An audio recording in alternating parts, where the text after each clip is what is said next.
Miara-misaotra an'Andriamanitra isika tonga soa indray amin'ny ity fampivavahana maraina ity ho aminareo ny fahasoavana sy ny fiadanana. Ny salamo fahatelo amby telopolo amby zato iarahantsika mamaky ho teny fiantsoana mitsangana idera sy hanome voninahitra an'Andriamanitra isika. Salamo fahatelo amby telopolo amby zato amin'ny anaran'ny Tompo.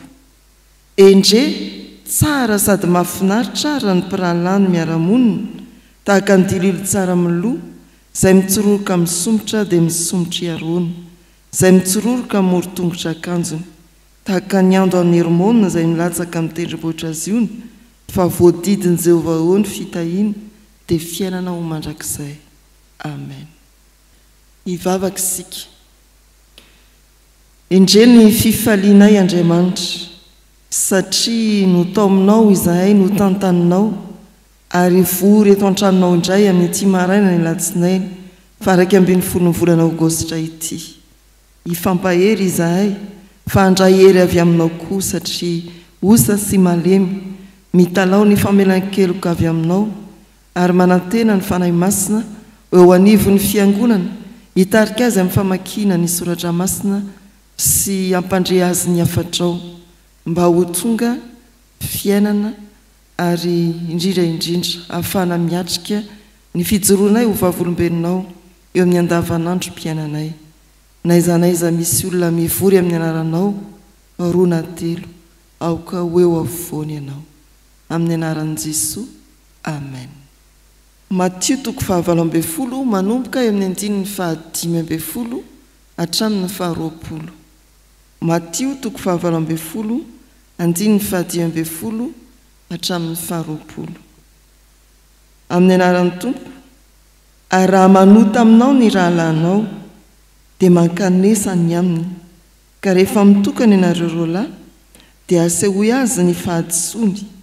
Raha miaino anao izy dia efa azonao ny rahalahinao. Fa raha tsy miaino anao kosa izy dia ento miaraka aminao ny olona iray na roa mba ho vahaorina mafy avokoa ny teny rehetra amin'ny teny vavolombelona roa na telo. Ary raha tsy mety miaino ireo izy dia ambarao amin'ny fiangonana. Raha tsy mety miaino ny fiangonana koa izy dia aoka ataonao tahaka ny jentilisa sy ny mpamorietra izy. Lazaiko aminareo marina tokoa, na inona fehezanareo ety ambonin'ny tany dia ho fehezina ny an-danitra, ary na inona vahanareo ety ambonin'ny tany dia ho vahana ny an-danitra. Ary lazaiko aminareo koa, raha misy roa aminareo mifanaiky ety ambonin'ny tany na amin'ny inona ka hangataka izany dia ho azony avy amin'ny raiko izay ny an-danitra izany. Fa na aiza no hiangona ny roa na telo amin'ny anarako dia ao afovoany aho. Amen. Ray masinao manamasinana amin'ny fahamarinana, ny teninao no fahamarinana. Amen. Dia ho tovin'Andriamanitra amintsika tokoa ry havana ny teniny fa raha misy roa na telo mivory amin'ny anarany dia ao afovoany izy. Ny fanahin'ny Tompo hitarika antsika, ampandrehantsika indray ny sitrapony amin'ity fotoana ity. Matthieu toko fahavalo amby folo andininy fahadimy amby folo hatramin'ny faharoapolo mbola iarahantsika amin'ny lohahevitra ny perikopa manao hoe mifampahery ny mpino. Eo amin'ny andininy fahadimy amby folo hatramin'ny fahafito amby folo dia ampaherezina mba hifanatona ny mpino sarahany fahadisoana. Ao amin'ny andininy fahasivy amby folo sy faharoapolo ampaherezana mba hifampivavaka ny mpino. Fifanatonana, fifampivavahana ao anatin'izany ry havana no isian'ny fanovozan-kery vaovao indray. Tamin'ny indray andro dia nisy fiangonana anankiray izay nisy mpikambana anankiroa tsy ny fampiresaka intsony no ny fiheveran'ny andanina ny ankilany, fa nisy fahadisoana nandratra, nisy fahadisoana izay nanamarika ny fifandraisan'izy ireo. Tsy nijanona tamin'izany fa ny anahazovana ny fisarahana tsy fampitokisana dia na ny fanompoana aza tsy niarahana anao intsony. raha sendra tafiditra andro ray eo amin'ny fiangonana dia mifampitazatazana meloha izy misy andranona dia raha ny avaratra ranona dia zaho eny atsimo, raha eny aloha izy dia zaho any amin'ny farany ariana, raha ery izy dia zaho ary. Zany no nitranga. Fa raha sendra namangy ray aman-dreny ampanahy anankiray manoloana ny perikopa eto ambany masontsika dia ho indrindra ny ampahany amin'ny teny izay nambarany. Ny fahadisoana dia mampahery antsika hifanatona fa tsy hisaraka. Ny fahadisoana dia mampahery antsika hifanatona fa tsy hisaraka. Dia samy mandre ary samy nieritreritra dia samy niova fo ka hoe ndia anatona andranona. Fa hay ny fahadisoana mampifanatona fa tsy mampisaraka na mampiady. Dia izay koa ny tao aneritreritra ny anankiray hoe hay ny fahadisoana mampifanatona fa tsy mampisaraka ndia anatona. Ary dia tafaresaka izy ireo dia ny famela. Navokatra be ho an'ny asan'Andriamanitra tao aorian'ny fiverenana amin'ny fifandraisan-tanana sy ny fiombonana indray. Tsy vo izao zany no hoe mitranga ny fifandonana na fifandirana na tsy fifankazahoana noho ny fieverana ho nanaovana fahadisoana mandratra, fieverana ny hafa diso teo anatrehanao.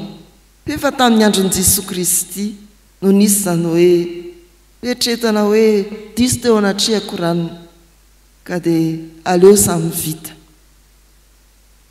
Betsaka ny fifandonana manomboka eo amin'ny mpivady any amin'ny isa-tokantrano, ny fianakaviana, ny fiarahamonina, mpifanila-bodirindrina, ny mpiray firenena araka ny fivoizan'ny hevitra samihafa.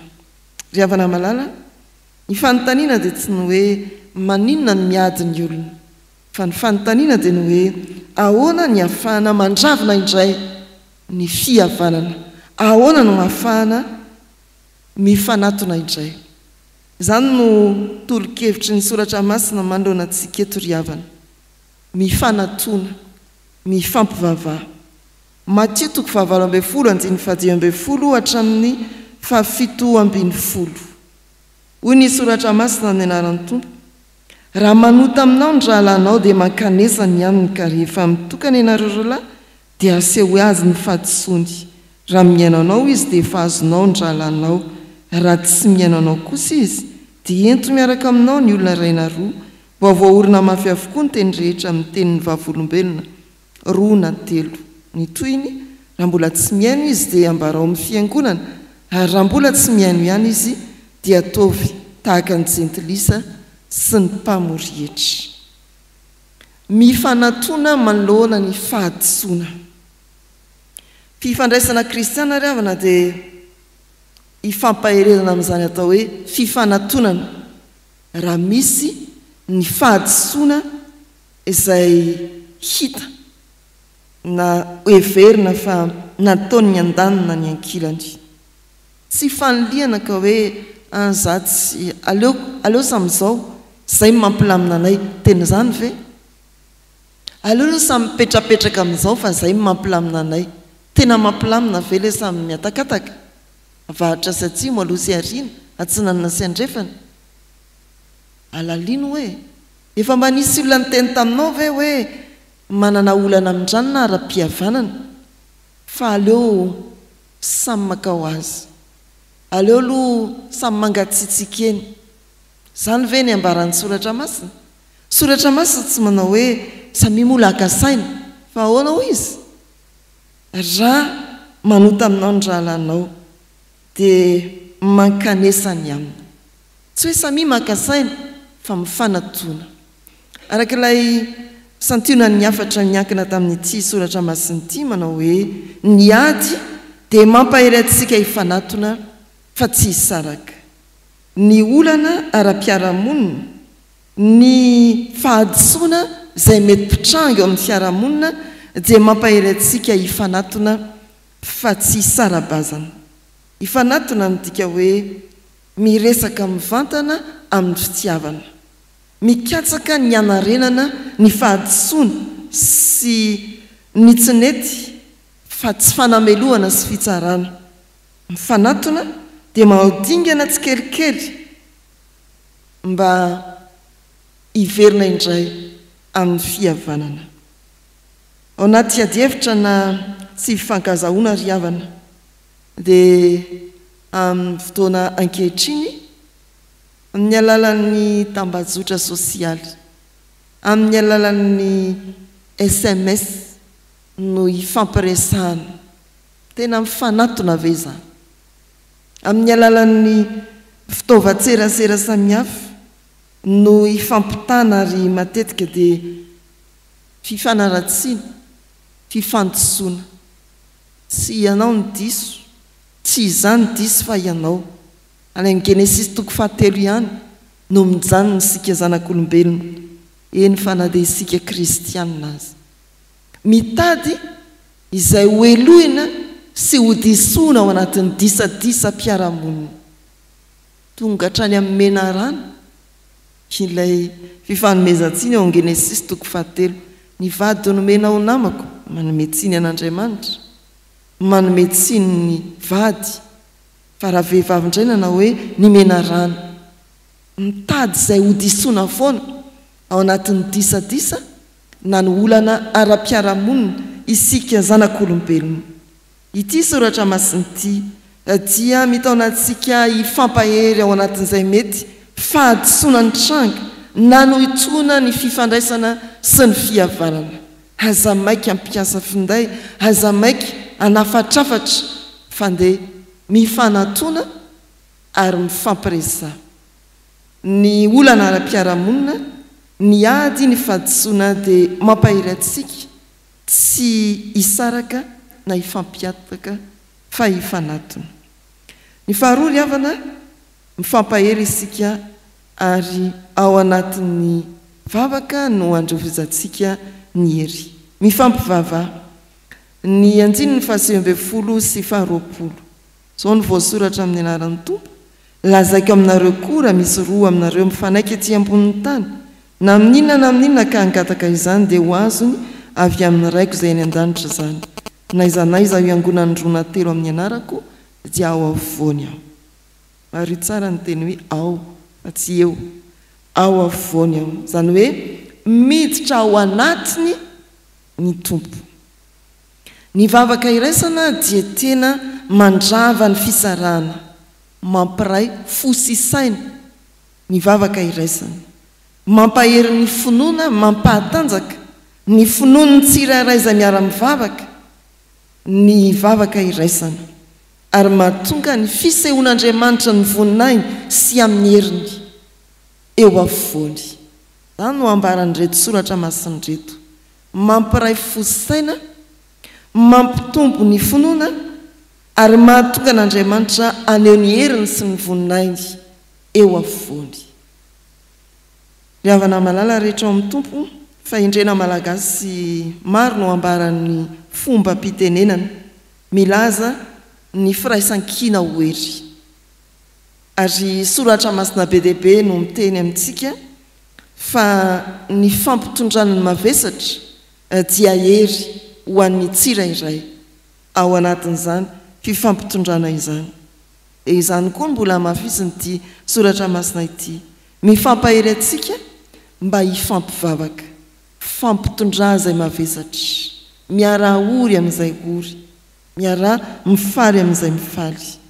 Ny vavaka iraisana na ankasoavana na ankaratsiana ry havana dia mampitombo hery sy fitoniana ary mahatonga antsika hatoky ny fanatrehan'Andriamanitra. Indraindray dia alaim-panany olona no hoe za mivavaka foana any an-trano, tsisy tokony andihanako any am-piangonana. Fa ity soratra masina ity dia milaza amintsika fa ny fivorian'ny olona amin'ny anaran'ny Tompo dia mahatonga firaisampo sy firaisan-tsaina, mampahery ny finoana ary mahatonga n'Andriamanitra aneo ny heriny sy ny voninainy ao afovoan'ny fiangonana. Mba ilao izany hoe za mivavaka rery fandeha androsony hoe hiara ivavaka isika mariky ny fampahirezana koa ny fiara mivavaka ryavana fa mitinana dia hoe ny pino antsoina ifanatona fa tsy fanalavitra manoloana ny olana ara-piaramonina ny pino dia antsoina ifampivavaka fa tsy fampitsara ary ny fampahirezantsika araka izany dia mahatonga an'Andriamanitra any any heriny eo anivon'ny fiangonana aoka ho tonga mpaneforoim-pihavanana isika fa tsy mpampisaraka eo amin'izay toerana misy atsika andavanandro na ny atokantrano na aiza naiza aoka tonga mpapiray isika fa tsy mpampiady mpamaolana fa tsy mpametraka olana ryavana mba ho mpivavaka miaraka isika fa tsy ho mpivavaka mitokamonina man'Andriamanitra ny voninahitra amen ndeha hivavaka isika ryavana tompo dia misaotra anao izahay fa ianao no mampianatra anay hifampitantana amin'ny fitiavana hifampivavaka amin'ny fo iray ary anana ny herin'ny fifampaherezana misaotra ny amin'ny fijoroanao eo anivon'ny ankonana sy ny firenena ary indrindra ny fiangonana manona ny anaranao masina raiso voninahitrao tompo ny mombanay rehetra ny fiteninay ny asanay isanandro ankehitriny izahay dia miombina fotsy fanahy araka ny teny fampaherezana nomenao ho an'ny fiainanay tsirairay andavanandro omeo fahendrena sy faharetana izahay omeo faherezana koa miatrika ny asa sy ny fiainanay isa-tokantrano mba ho amin'ny teny sy ho amin'ny asa no hitondranay firindrana eny amin'ny fiaramonina hijoronay ho vavolombelony mampampiavana anay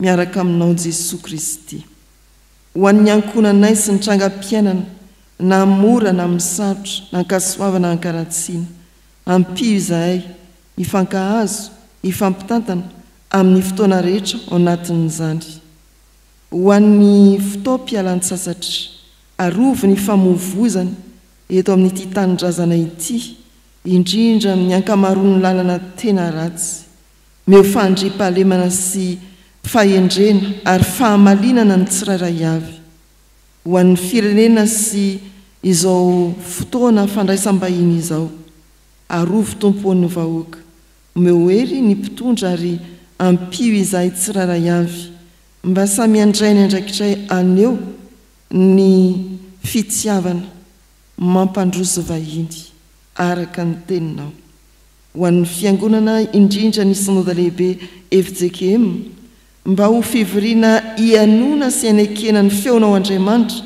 manoloan'ireo feo maro miparitaka ary tonga eny antsofin'ny rehetra ny fivoriana ny synode lehibe iananao ny mpizaika anaiky anao ny mpivory ary andray fanapahan-kevitra araka ny sitraponao amin'ireo lahadinika samihafa tompo dia misaotra anao teto anivon'izao fiangonana izao tamin'ity fiaraha-mivavaka ity ary naizanaiza tokoa misy olona hivory amin'ny anaranao hifanaraka fa hifampivavaka dia azo hery avy aminao naizanaiza tokoa misy olona mety mifandonana mifanditra no ny fahadisoana izay ny tranga miteraka disadisa-piaramonina dia hampahirezinao amin'ny alalan'ny teny sy ny fanahy masina mba hifanatona fa tsy hisaraka eno ny vavakay atambatra amin'ilay nampianaran'i Jesosy manao hoe rainay izay ny an-danitra ho amasinana ny anaranao ho tonga ane ny fanjakanao atao ane ny sitraponao ety an-tany ho takany ny an-danitra meo anay izay nasahanzao anay ary mamelany elokay tahaka namelanay izay meloka taminay aza mitondra anay amin'ny fikapanahy manafahanay amin'ny ratsy anao ny fanjakana sy ny hery ary ny voninahitra mandrakizay amen raiso amin'ny fankasitrahana ho tanteraka aminareo ny tsodrany-tononona amin'ny anaran'ny tompo fiadanana ane ho an'ny rahalahy ary fitiavana mba mifinoana avy amin'Andriamanitra ray sy Jesosy Kristy tompo ny fahasoavana ane ho amin'izay rehetra tian'i Jesosy Kristy tompontsika amin'ny fitiavana tsy mety levina mandiana amin'ny herin'ny faherezana amen